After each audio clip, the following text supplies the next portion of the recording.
Hi and welcome. I'm Helen Ty of I Care I Move, and with me is the delightful Pat Taylor from I Care I Move. We are here talking about exercise and your menopausal years. Actually, what I really want to talk about is the journey of life and how important it is to be active and exercise. Right, Pat. Go on. Exercise is really important. Yeah. Okay, but it's not for everyone, is it? No, not at all. And we can tell our little tale, can't we? Go on then. So you've had a bit of time off. Yep. Because of a little injury or an incident, shall we say, with a cat. Catgate. And I love exercise. I don't love exercising. I do like exercising. I love the feeling that you get when you're in a group. Mm-hmm. I'm not so good on my own. So when you're in the group setting and you've done your exercise, and especially if we're dancing, it's fabulous. And then that feeling afterwards that not only have you done something really good for yourself, because of your endorphins, you feel great, you want to eat healthy, you're on that really positive mindset, and it stays with you, doesn't it, for like a couple of days. So, and I think like we have to kind of like peel it back. So we know exercise is good. Everyone tells us exercise is good.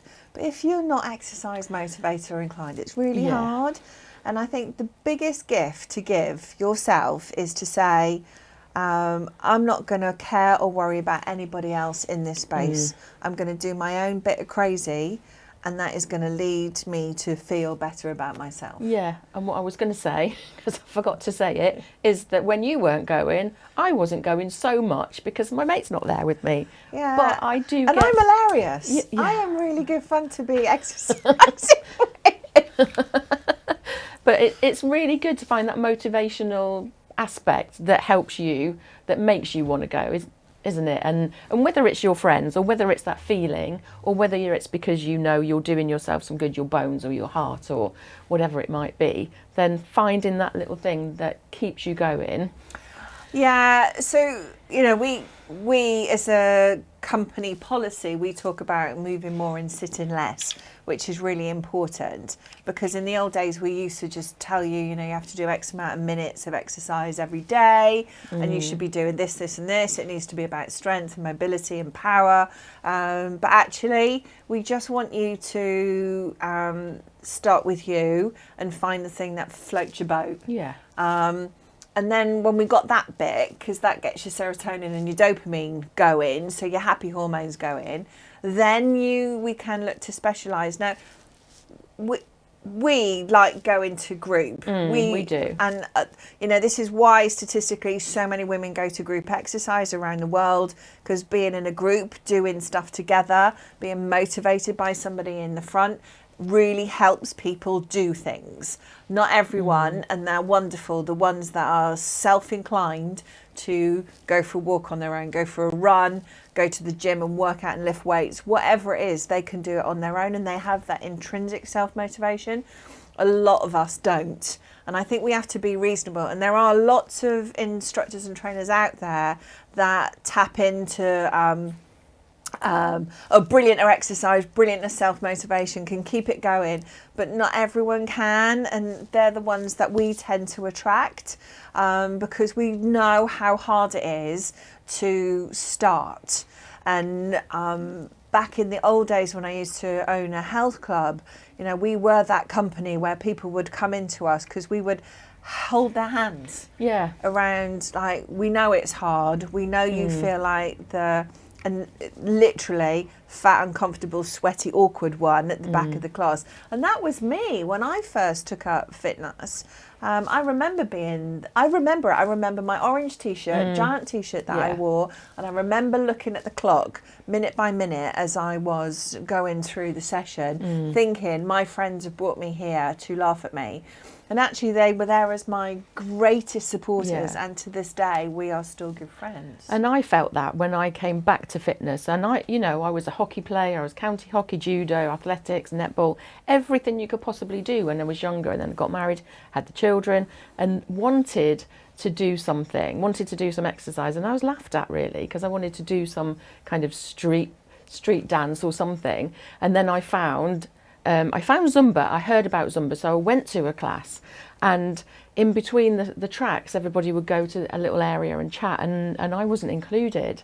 And I felt so self-conscious. Hang on. This was, and I felt so self-conscious and on my own, and I didn't enjoy it. I didn't go back again. I didn't step foot back again. And then I found this one and the Zumba class, and I was welcomed at the door by lovely ladies. How are you? You know, have you done it before? Can you fill this form in? Come and stand with us. We'll help you.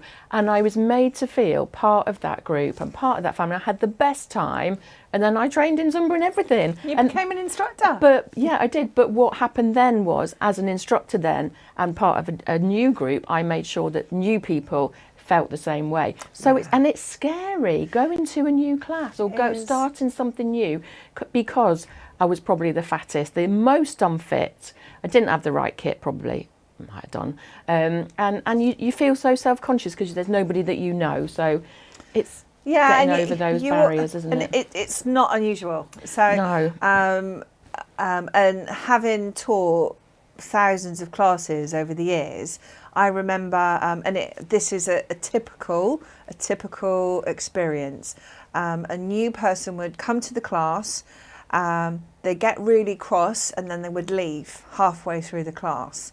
And I could say I've seen that countless times. And that person still would have been met and welcomed and introduced, but it's about them. So what would happen next is we'd reach out to them and say, oh, I hated it, it was terrible, I couldn't see, I was upset, and I was I got crushed, and it is literally all those fear things going off in their body. Yeah.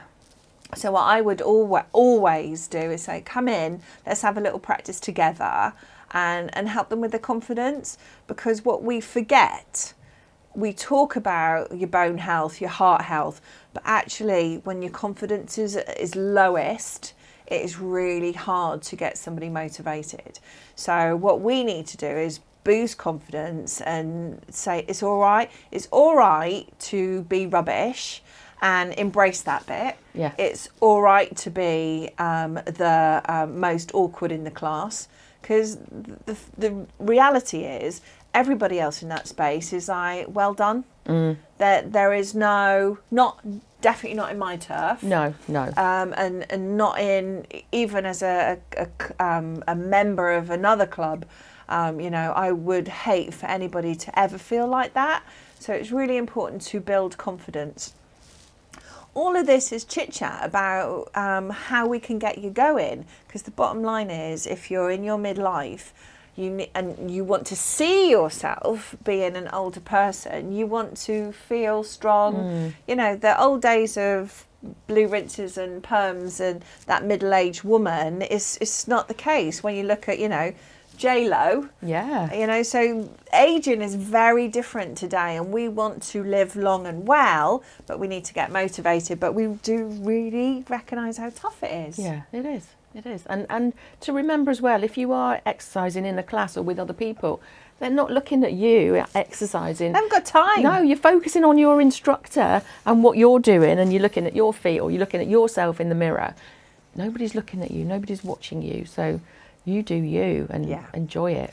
Great advice from Pat Taylor there. You do you, boo. And I will absolutely remind you of that, to do what sets your soul on fire. And it might take a while to find the thing that works for you, but exercise is not just about your physical side. It's about your mental well-being.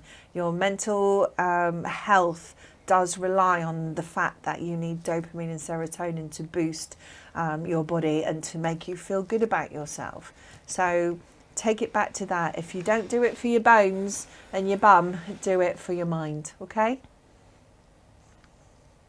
If you've got any further questions, contact us on info@icaramove.com. You know where we are, and we'll speak to you soon.